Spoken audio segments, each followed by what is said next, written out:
All right, so it's my back day. So I started. I usually do a couple reps on pull-ups. It allows me to get the stretch in the lat, so I can kind of wake everything up. Stretches the biceps out. Also, I absolutely love the fact that I can do bodyweight pull-ups. It's something I've been able to do my entire life, and it's something I don't want to ever lose the ability to do.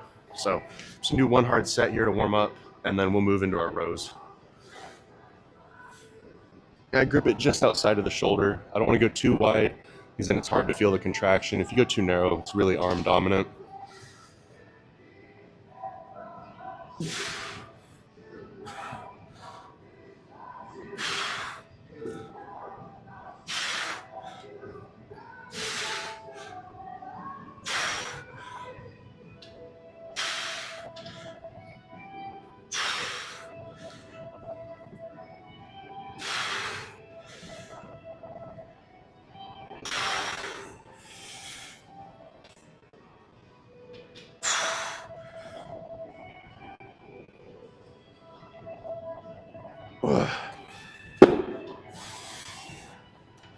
And pretty straightforward. All right, so we did pull-ups for our back day. Now this is the main compound movement on the row that I really want to get good at. We've worked up to this weight now. We're gonna hit 3 sets with it, and then a drop set at the end if it's feeling good. So I want to get 3 sets of 8 on this row. I'm only picking the number 8 because it's just the number I want to pick. You can literally grow muscle anywhere along the spectrum of 5 to 30 reps as long as you're continually pushing yourself harder. So pick your favorite number and get after it. And mine just so happens to be 8. So I'm going to do another set of 8 here if I can, and then I'll get another set of 8 on the 3rd set. And until I can get 3 sets of 8, I'm not changing the weight on this machine. I just need to get stronger. And here, form and tip technique. You can arch, but you need to maintain the arch. You don't want to become someone who starts to pull away from the bench. So here you'll see me, this is as much as I'm gonna move, right? My belly stays on the pad. It's just a change in position. And when I do this, I feel my lats contract better. So you get a little bit of a stretch, contract, versus you'll see people when they're lifting weight that's too heavy, they'll start to pull away, trying to drive with their hips into the pad to create leverage. You're not going to grow your back doing that. You're going to make your butt bigger. And that's not exactly the goal with this exercise. All right.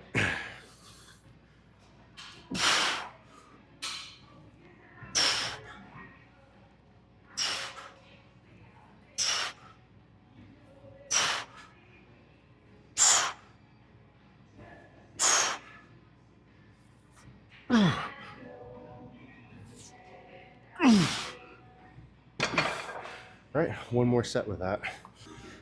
So this is my 3rd set. We're gonna do a little drop set with it, but just changing the camera angle. There's a lady squatting over here. I don't want her butt crack in my video or anything weird because some of you people online are creeps. So we got the 3rd set here. I got 8 on the 1st set, 8 on the 2nd. So you can get 8 on this 3rd set. And I'm gonna take about 20% of the weight off. That'll be 45-ish pounds. So I'll just peel 1 plate off and that'll be perfect. So these side angles are really good for recording if you're ever looking at technique because you can see your body's change in position and you can analyze whether you're actually staying in position or if you're starting to cheat reps. And that's something very good that you should keep an eye on, whether you're a camera recording yourself or if you're a coach looking at an athlete performing exercises. You need to be able to analyze their technique and their position. Enough talking, let's do it.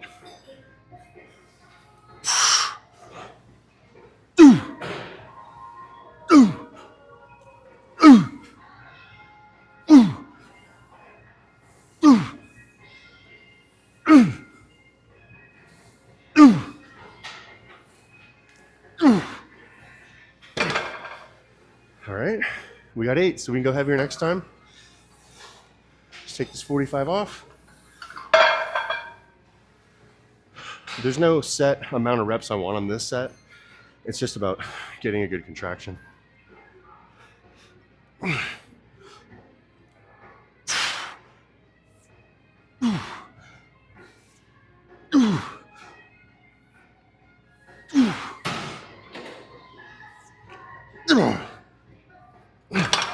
In that instance, was only 5 reps, so it's just about getting that last squeeze of juice out of the lemon. And that's Tbar Row. All right, so this is my second favorite exercise for this day. It's just a 1-arm dumbbell row. This is a really hard exercise, I think, to get right. Depending on where you pull the weight, it's going to change which muscles are doing more work. So if you see someone pulling it up high, you're going to see a lot of rear delt, a lot of trap activation. That's what I feel.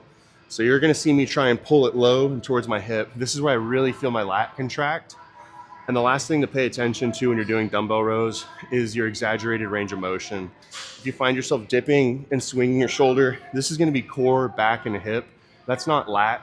So you're going to start lifting more weight than you're supposed to. And I've done this before. I used to think I could row 200-pound dumbbells.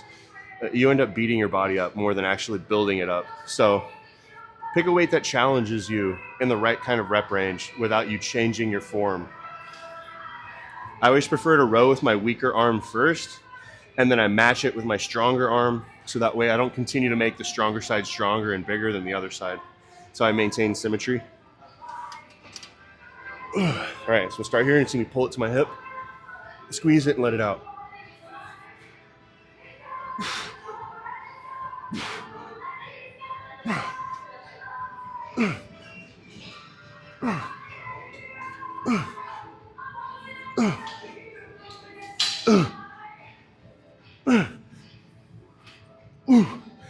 All right, and then a couple breaths. Switch to the other side. It's impossible to make this as strict as you can because it is a single arm rotational movement, but life is about gray areas and try to stay in it. If you go too strict, you'll probably have a really hard time maintaining any progression on this exercise. But if you're not strict enough, you'll start lifting more than you should and risk hurting yourself. All right, nice and stable. Pull and squeeze.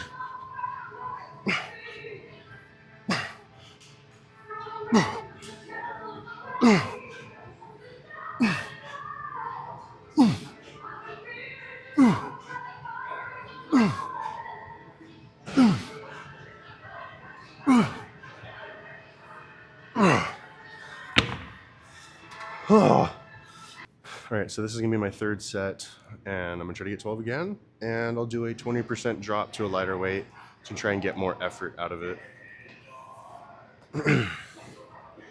So everything I said on my last video, try to remove any rotation here. We're not jump starting a lawnmower.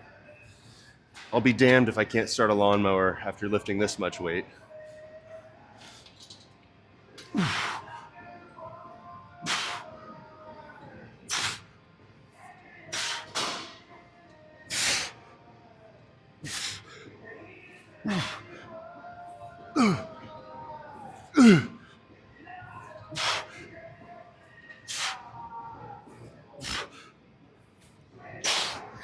So it's okay to let the shoulder dip, but as you can see, I'm not using it to generate momentum. I'm letting my upper back stretch a little bit. If I was, stretching and loading the upper back with tension to create rotation, that's a big no-no.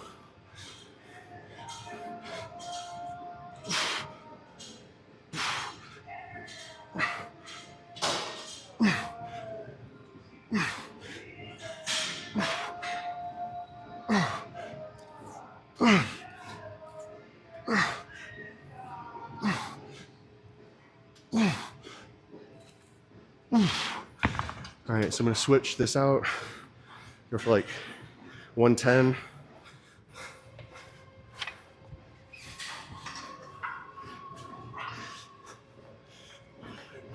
Because 140 times 20% is 28. So I'm gonna round down to 110. Some exercises you need larger weight drops because you're so fatigued.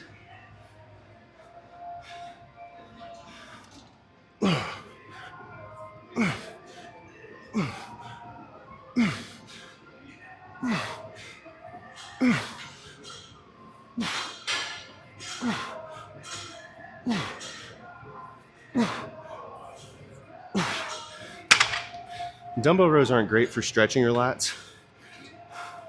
They're great for squeezing them. And that's why I do the lat pull downs after this. Gets a better stretch.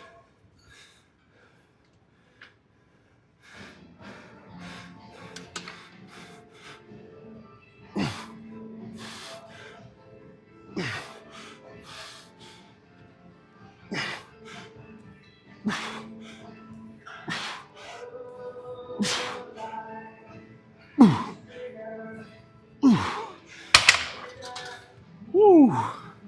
Also, when the dumbbells get heavy enough, you want to internally rotate them slightly so that they can pass by the hip. If you try to keep a neutral grip, the dumbbell will start hitting you in the thigh and change your position. So I internally rotate my hand slightly so it can pass in front of my thigh, and I can still get my elbow where I want it, to the hip.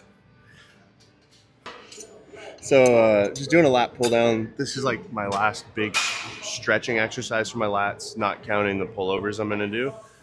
So I have a lot of different ways to do a lat pull down. You'll find people start to lean back and almost turn it into a vertical row.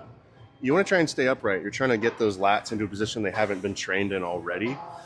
So I have different ways of doing it. So I only wedge the tips of my knees under the pads so I stay more upright. And then the last thing to mention, your arms are only going to fatigue. So you're going to go from getting to your chin to where each rep's slowly going to get more shallow. So I usually stop calling them reps once I can't get them to my brow line anymore. So I'll allow some fatigue to happen between here and here. But I want to feel a good contraction, control on the way out, and then bring it back into the next rep. I do use a little momentum on this because I care a lot about getting the rep back down into the squeeze position so I can get a controlled eccentric with each rep. So I'm just kind of justifying the use of momentum on this one. And then in order to maintain technique and form, I'll just lighten the weight on each consecutive set. But I want to feel something heavy on this first one.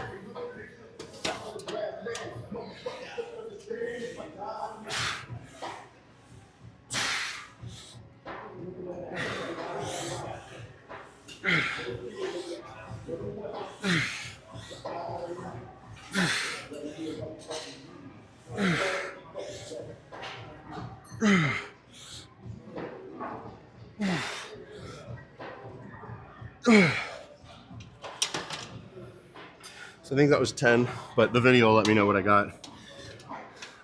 So I got some good reps. I'm gonna lighten it slightly so I'm not fatiguing too much. The next set will be another hard set and then a drop set after that. But also the last thing to think about when you're doing these pull downs, you don't want to flare your elbows too much. You want to try and tuck them as they come down so you can use more lat. The more your elbows flare, the less your lats can engage. So someone asked me a question about flaring the elbows that I just mentioned. So no, you don't want to flare them at the contracted position because that's all upper back. You want to tuck them at the bottom. But as you stretch, you do want the elbow to flare so you can open the lat up. So you almost want your elbows to go from out to in, from flare to tuck. You want them to corkscrew, rotate in such a way. So I'm gonna do another set. I'm gonna stick with the same weight. It felt good. It didn't feel like I was really cheating myself. But if I feel like I need to challenge myself a little less with my form and technique, I'll lower the weight so I can maintain it for more reps. But this one felt good. So only just the tips of my knees under here. That way I can stay more upright. More like a pull-up. Right, flare, tuck, flare, tuck.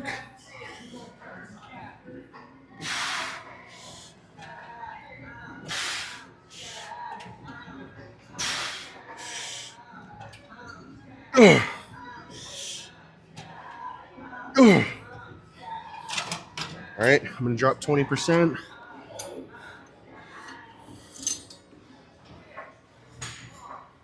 See if we get a couple more out of this.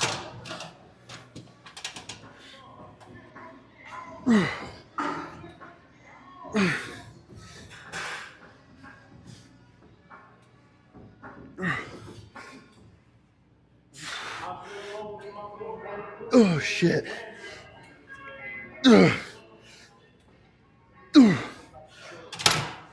All right, so I'm gonna pause the camera real quick and set up the easy bar for a pullover, but I'm trying to do this rapidly.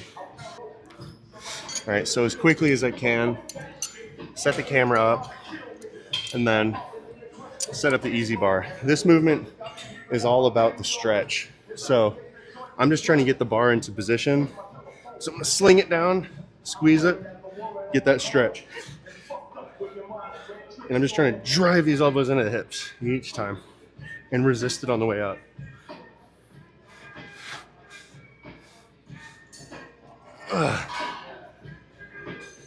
No telling how many I'm gonna get here. I'm just gonna go one set till I can't.